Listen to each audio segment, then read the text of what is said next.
चलिए जानते हैं आज शाम की 50 फटाफट बड़ी खबरों को सिर्फ 10 मिनट में। पर अभी तक आपने इस वीडियो को लाइक नहीं किया है तो लाइक कर दीजिए और आप किस देश, राज्य और जिले की जानकारी चाहते हैं कमेंट बॉक्स में जरूर बताएं। इससे पहले जान लेते हैं खबरों से जुड़ी कुछ सुर्खियां। जस्टिस संजीव खन्ना बने भारत के 51वें चीफ जस्टिस, राष्ट्रपति ने दिलाई शपथ। देश भर में प्याज की कीमतों में उछाल ने बाजारों में मचाई हलचल, इतने रुपए किलो बिक रहा प्याज। आपकी चौथी पीढ़ी भी अनुच्छेद 370 को वापस नहीं ला सकती, अमित शाह की राहुल गांधी को गंभीर चेतावनी।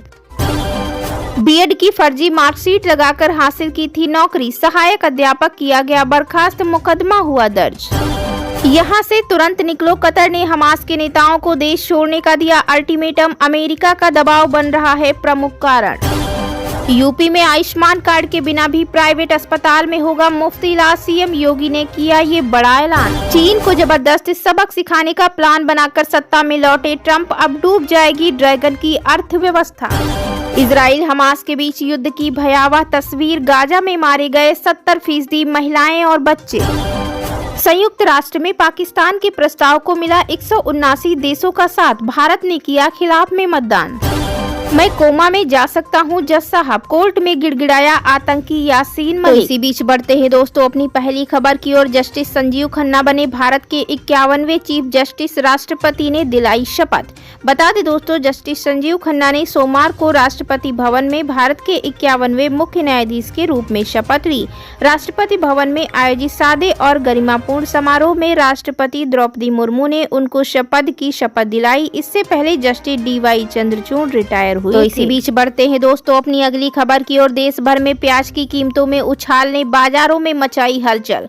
बता दें दोस्तों, देश भर में प्याज की कीमतों में उछाल ने बाजारों में हलचल मचा दी है, जिससे आम ग्राहकों की जेब पर अतिरिक्त बोझ पड़ रहा है। थोक बाजारों में प्याज की कीमत 40 से 60 रुपए प्रति किलोग्राम से बढ़कर 70 से 80 रुपए प्रति किलोग्राम तक पहुंच गई है।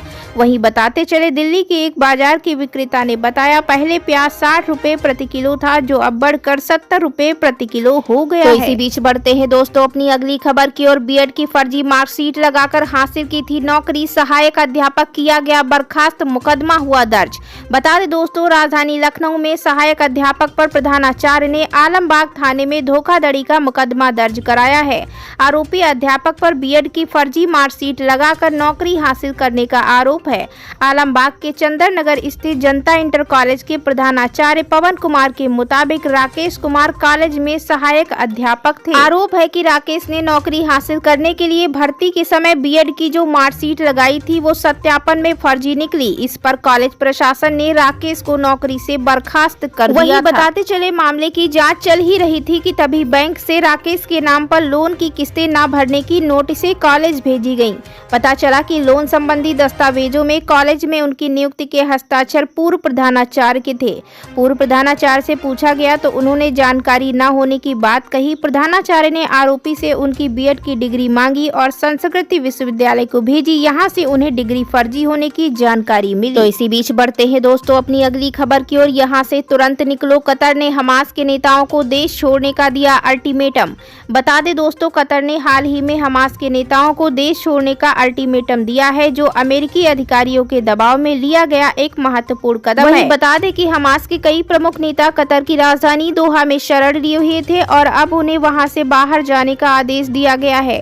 यह कदम खास तौर पर अमेरिका और कतर के बीच हालिया बातचीत का परिणाम है, जहां अमेरिका ने कतर से हमास के नेताओं को शरण देना बंद करने की अपील की। वहीं अमेरिकी अधिकारियों ने कतर से आग्रह किया था कि वह दोहा में रह रहे हमास के नेताओं को शरण देना बंद कर दे। लगभग 2 सप्ताह पहले अमेरिका ने कतर से इस मामले में सख्त रुख अपनाने की बात कही थी, जिसके बाद कतर ने अब इस पर सहमति दी है। इसी बीच बढ़ते हैं दोस्तों अपनी अगली खबर की ओर। यूपी में आयुष्मान कार्ड के बिना भी प्राइवेट अस्पताल में होगा मुफ्त इलाज, सीएम योगी ने किया ये बड़ा ऐलान। बता दें दोस्तों, गरीबों के बेहतर इलाज के लिए तमाम राज्य सरकारों की तरफ से अलग अलग योजनाएं लागू की जाती हैं। इसके अलावा केंद्र सरकार की तरफ से भी आयुष्मान भारत योजना के तहत गरीबों को मुफ्त इलाज दिया जा रहा है। बता दें कि इस योजना के तहत 5 लाख रुपए तक का मुफ्त इलाज होता है। हालांकि जिन गरीबों का ये कार्ड नहीं बन पाता, वो अस्पताल के बिल चुकाते चुकाते पूरी तरह बर्बाद हो जाते हैं। ऐसे लोगों के लिए अब उत्तर प्रदेश सरकार ने एक बड़ा ऐलान किया है, जिसमें कहा गया है कि जिन लोगों के पास इलाज के पैसे नहीं हैं, उनका पैसा राज्य सरकार भरेगी। साथ ही साथ सीएम योगी ने अफसरों को निर्देश दिया कि जिन लोगों के पास आयुष्मान कार्ड नहीं है और उन्हें उपचार के लिए आर्थिक सहायता की आवश्यकता है, उनके एस्टीमेट की प्रक्रिया को जल्द से पूरा कराकर शासन को उपलब्ध कराया जाए। इसी बीच बढ़ते हैं दोस्तों अगली खबर की ओर। चीन को जबरदस्त सबक सिखाने का प्लान बनाकर सत्ता में लौटे ट्रंप, अब डूब जाएगी ड्रैगन की अर्थव्यवस्था।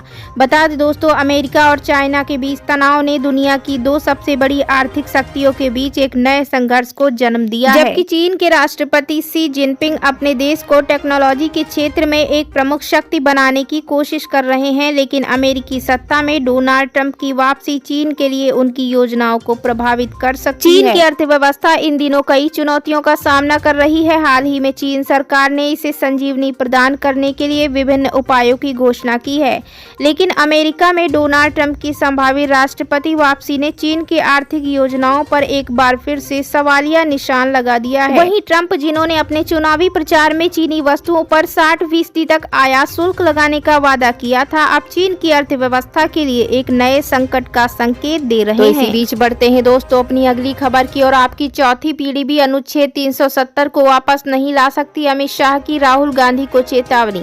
बता दें दोस्तों, केंद्रीय गृह मंत्री अमित शाह ने शनिवार को कांग्रेस नेता राहुल गांधी पर संविधान की नकली प्रत दिखाकर उसका अपमान करने और उसका मजाक उड़ाने का आरोप लगाया। शाह ने दावा किया कि भाजपा कभी भी कांग्रेस को अल्पसंख्यकों के लिए आरक्षण लागू करने की अनुमति नहीं देगी। उन्होंने कश्मीर में अनुच्छेद 370 को बहाल करने के कथित प्रयासों के लिए कांग्रेस पर भी हमला किया।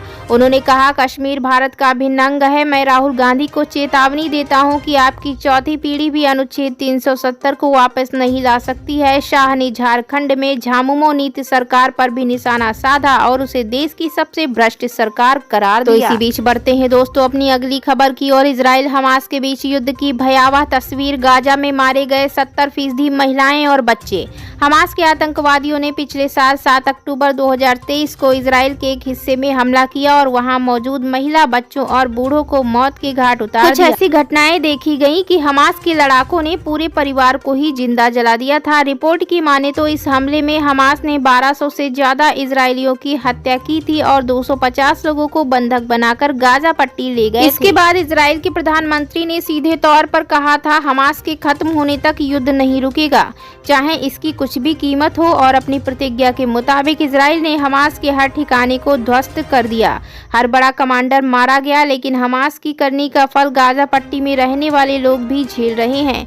वहीं बता दें दोस्तों, संयुक्त राष्ट्र अधिकार कार्यालय का कहना है कि गाजा युद्ध में लगभग 70% महिलाएं और बच्चे मारे गए हैं और इसे अंतर्राष्ट्रीय मानवीय कानून के बुनियादी सिद्धांतों का उल्लंघन बताया। इजराइल की सेना हमास के लड़ाकों से लड़ रही है। युद्ध की शुरुआत के बाद से संयुक्त राष्ट्र की संख्या में केवल उन मौतों को शामिल किया गया जिन्हें वह 3 स्रोतों से सत्यापित करने में कामयाब रही और गिनती जारी है। सत्यापित किए गए 8119 पीड़ितों की संख्या 13 महीने पुराने युद्ध के लिए फलस्तीनी स्वास्थ्य अधिकारियों द्वारा प्रदान की गई है। संयुक्त राष्ट्र का विश्लेषण फलस्तीनी दावे का समर्थन करता है कि इजराइल हमास युद्ध में बड़ी संख्या में महिलाएं और बच्चे मारे गए। इसी बीच बढ़ते हैं दोस्तों अपनी अगली और महत्वपूर्ण खबर की ओर। संयुक्त राष्ट्र में पाकिस्तान के प्रस्ताव को मिला 179 देशों का साथ। भारत ने किया खिलाफ में मतदान। संयुक्त राष्ट्र में भारत ने पारंपरिक हथियार नियंत्रण पर पाकिस्तान और सीरिया की ओर से लाए गए एक प्रस्ताव के खिलाफ मतदान किया। संयुक्त राष्ट्र महासभा की पहली समिति में क्षेत्रीय और उप क्षेत्रीय स्तरों पर पारंपरिक हथियार नियंत्रण पर लाए गए प्रस्ताव के पक्ष में 179 सदस्यों ने मतदान किया, जबकि इजराइल मतदान में शामिल नहीं हुआ। बताते चले कि भारत इस प्रस्ताव के खिलाफ मतदान करने वाला एकमात्र देश था। यूएनजीए की पहली समिति निशस्त्रीकरण, वैश्विक चुनौतियों और अंतर्राष्ट्रीय समुदाय को प्रभावित करने वाले शांति के खतरों से निपटती है। प्रस्ताव में इस बात पर सहमत जताई गई कि पारंपरिक हथियारों पर नियंत्रण मुख्य रूप से क्षेत्रीय और उप क्षेत्रीय संदर्भों में किए जाने की आवश्यकता है, क्योंकि शीत युद्ध के बाद के शांति और सुरक्षा के लिए अधिकांश खतरे मुख्य रूप से उसी क्षेत्र या उप क्षेत्र में स्थित देशों के बीच उत्पन्न होते हैं। वहीं बताते चले दोस्तों, इसमें विश्व के अलग अलग क्षेत्रों में इस संबंध में की गई पहलों, विशेष रूप से अनेक लैटिन अमेरिकी देशों के बीच विचार विमर्श और दक्षिण एशिया के संदर्भ में पारंपरिक हथियार नियंत्रण के लिए किए गए प्रस्तावों पर विशेष रुचि के साथ ध्यान दिया गया है। साथ ही इस विषय के संदर्भ में क्षेत्रीय सुरक्षा के पारंपरिक हथियार नियंत्रण की प्रासंगिकता और महत्व को मान्यता दी गई है। प्रस्ताव में कहा गया कि सैन्य रूप से महत्वपूर्ण देशों और बड़ी सैन्य क्षमताओं वाले देशों पर क्षेत्रीय सुरक्षा के लिए ऐसे समझौतों को बढ़ावा